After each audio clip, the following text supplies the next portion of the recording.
In a quiet mountain village, nestled far from the hustle and bustle of the city, lived a 24-year-old young man named Marco. If you were to look at him, you might think his life was perfectly normal, just like anyone else's. But inside, his mind was a raging storm. Every single day, his thoughts would run wild, spinning out of control. One moment, he'd be drowning in regret about something he did or didn't do in the past.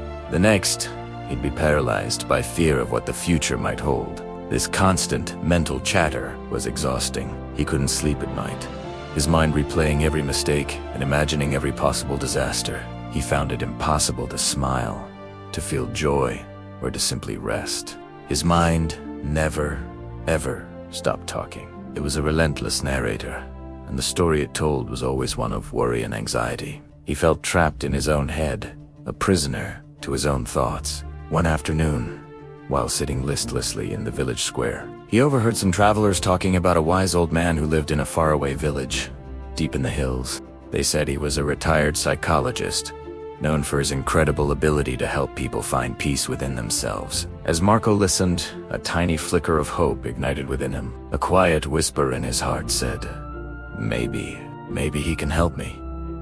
That small glimmer of hope was all he needed. It went to him, packed a small bag with a few essentials, and without a second thought, began the long and tiring journey. He walked 4 days, over dusty roads and through dense forests, his body growing weary, but his spirit fueled by this one last chance of finding tranquility. After several days of travel, he finally reached the village. It was beautiful and serene, everything his own village was, but somehow different. There, on a small wooden porch, surrounded by vibrant flowers and lush green vines, sat the old man. He was the picture of peace calm, silent and as peaceful as still water in a lake. Marco approached him cautiously, his heart pounding. He bowed respectfully and said, "Grandfather, my mind is restless. I can't stop thinking. My thoughts are like a storm that never ends. I want peace more than anything. Please, can you help me?" The old man opened his eyes slowly, and a warm, gentle smile spread across his face. It was a smile that seemed to understand everything without a single word being spoken. "So," he said, his voice soft but clear, "you are looking for peace? Then I will give you a simple task." He stood up, went inside his small home, and returned with a glass of water. He had filled it completely full, right to the very brim, so that the water's surface curved just slightly over the edge. He handed the full glass to Marco. "Walk from here to the edge of the village and come back," he instructed. "But remember this one rule. You must not spill even a single drop." Marco looked at the glass, then back at the old man, his expression a mix of confusion and determination. It seemed like a strange request, but he was willing to do anything. Holding the glass with both hands, his grip tight and his focus sharp, he began to walk. The path was narrow and uneven. People moved around him, going about their day. Dogs barked playfully in the distance. Children laughed and chased each other through the village streets.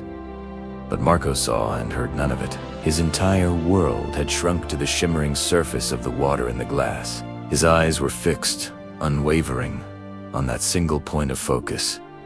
Step by careful step, he navigated the path. He moved slowly, deliberately, his every muscle tensed with concentration. He reached the edge of the village, turned around with the delicate precision of a dancer, and began the journey back. Finally, he stood before the old man once again, a smile of pride lighting up his face.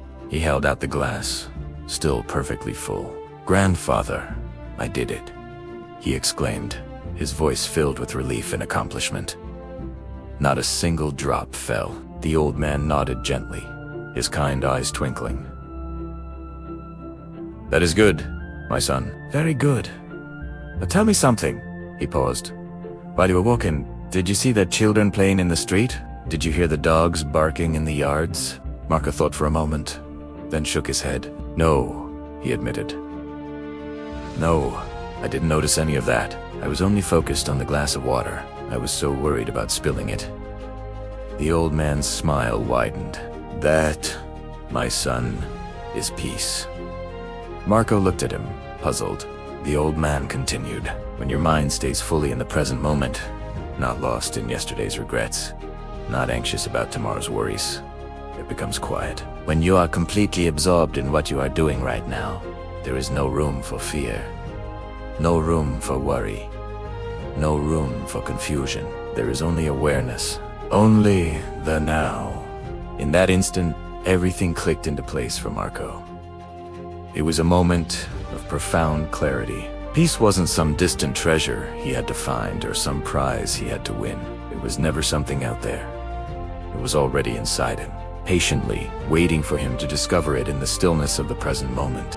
It was in the simple act of being fully engaged with life, just as he had been with that glass of water. As the sun began to set, painting the sky in hues of orange and purple, and the birds flew back to their nests, Marco started his long journey home. But this time everything was different. His steps were no longer heavy with anxiety. They were calm and steady. His heart was no longer burdened by sorrow. It was light and free. And his mind, for the first time in as long as he could remember, was finally at peace. He had learned the secret. The secret to peace is simple. Stop chasing the ghosts of the past, and stop fearing the shadows of the future. The real magic happens when you learn to live in this moment, right here, right now, fully and completely. Thank you so much for watching and for being here with us today. If this story resonated with you, please consider liking this video and subscribing to our channel for more stories that inspire and uplift. We'll see you in the next one.